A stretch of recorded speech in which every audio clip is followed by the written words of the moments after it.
അധികാരികളുടെ സമ്മതമില്ലാതെ, അതായത് പൂർണ്ണമായ ഒരു കാര്യത്തിൽ പൂർണ്ണമായ അറിവില്ലാതെ, അധികാരികളുടെ സമ്മതം വാങ്ങാതെ ചില രാഷ്ട്രീയ പാർട്ടികൾ സമൂഹത്തിൽ ഉണ്ടാക്കുന്ന പ്രശ്നങ്ങൾ കൊണ്ടാണ് പലതരത്തിലുള്ള ഡിസാസ്റ്റേഴ്സ് ഉണ്ടാകുന്നത്. ആ ഒരു കാര്യം ഞാനൊന്ന് എൻ്റെ നാട്ടിലൊന്ന് വിശദീകരിക്കാം. എൻ്റെ നാട് ചക്കോറ്റയാണ്. ചക്കോറ്റയിൽ തൈയുള്ളതിൽ എന്ന് പറയുന്ന സ്ഥലത്താണ് ഞാൻ താമസിക്കുന്നത്. എൻ്റെ വീടിൻ്റെ ഏറ്റവും മുകളിലത്തെ പറമ്പിൽ കണിയാറുപയിൽ ദാസൻ എന്ന് പറയുന്ന വ്യക്തിയുടെ വീട്ടിൻ്റെ വലതുവശത്ത് തന്നെ പഞ്ചായത്ത് കിണർ സ്ഥാപിച്ചിട്ടുണ്ട്. അത് നല്ല ആഴത്തിലും വീതിയിലുമുള്ള കിണറാണ്. അതിൽ മഴക്കാലങ്ങളിൽ ധാരാളം വെള്ളം നിറയുന്ന സമയങ്ങളിൽ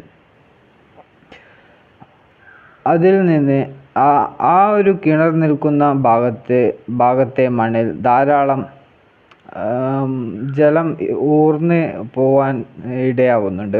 സ്ഥിരമായിട്ട് ഒരേ ലെവലിൽ തന്നെ നിൽക്കുന്ന കിണറ്റിലെ വെള്ളത്തിൽ ധാരാളം വെള്ളം പോകുമ്പോൾ ആ പ്രദേശങ്ങളിലെ മണ്ണ് കൂടുതലായിട്ട് ഈർപ്പം ഉള്ള മണ്ണായിരിക്കും ആ ഒരു ഭാഗങ്ങളിൽ.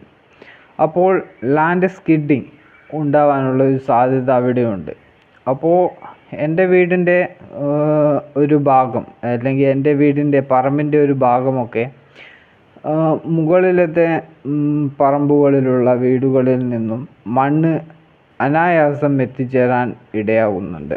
അപ്പോൾ ആ ഒരു കാര്യമൊക്കെ അന്വേഷിച്ചിട്ടാണോ ആ ഒരു കിണർ കുത്തിയത് എന്ന് എനിക്കറിയില്ല. അപ്പോൾ ആ ഒരു കിണർ കുഴിച്ച സമയങ്ങളിൽ ആ പ്രദേശങ്ങളിൽ ഒരു വീടും അങ്ങനെ ഇല്ലായിരുന്നു. ഇപ്പോൾ ജലലഭ്യത എല്ലാ പ്രദേശങ്ങളിലുമുണ്ട്. ആ ഒരു പർട്ടിക്കുലറായിട്ടുള്ള വീടുള്ള കുടുംബങ്ങൾക്ക് വേണ്ടി മാത്രമായിട്ട് ഒതുങ്ങിപ്പോവുകയാണ് ഇപ്പോൾ ആ ഒരു കിണർ. എല്ലാവർക്കും കിണറുണ്ട്, വെള്ളമുണ്ട്, പ്രശ്നങ്ങളൊന്നുമില്ല എന്ന് വിചാരിക്കുന്നു. അപ്പോൾ ആ ഒരു കിണർ ഞങ്ങളുടെ പറമ്പ് എന്ന് വെച്ചാൽ ഒരു വലിയൊരു കുന്ന് പോലെയുള്ള ഒരു ഭാഗമാണ്. അതിൻ്റെ ഏറ്റവും മുകളിലായിട്ടാണ് ആ ഒരു വലിയ കിണറുള്ളത്. അപ്പോൾ ആ കിണറിലെ വെള്ളം നിൽക്കുന്ന ഭാഗത്ത് ഈർപ്പം വരാനും ആ ഒരു ഈർപ്പം വന്നിട്ട് ലാൻഡ് ഒലിച്ചു പോകാനും ആ പ്രദേശങ്ങളിലെ ഈർപ്പമുള്ള മണ്ണ് കാലാന്തരത്തിൽ ഒലിച്ചു പോകാനും ഇടയാകും. അപ്പോൾ ആ ഒരു കിണർ കുഴിച്ച സമയങ്ങളിൽ സിവിൽ എഞ്ചിനീയർമാരുടെ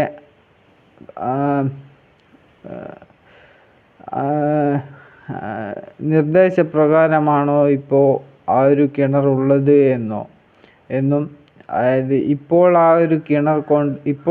നിലനിൽക്കുന്ന ആ ഒരു കിണർ കൊണ്ട് പർട്ടിക്കുലർ ആയിട്ടുള്ള കുടുംബങ്ങൾക്ക് മാത്രമേ, അതായത് ആ ഒരു കുടുംബത്തിലെ ആ ഒരു ജനറേഷന് മാത്രമേ വെള്ളം ലഭിക്കുന്നുള്ളൂ.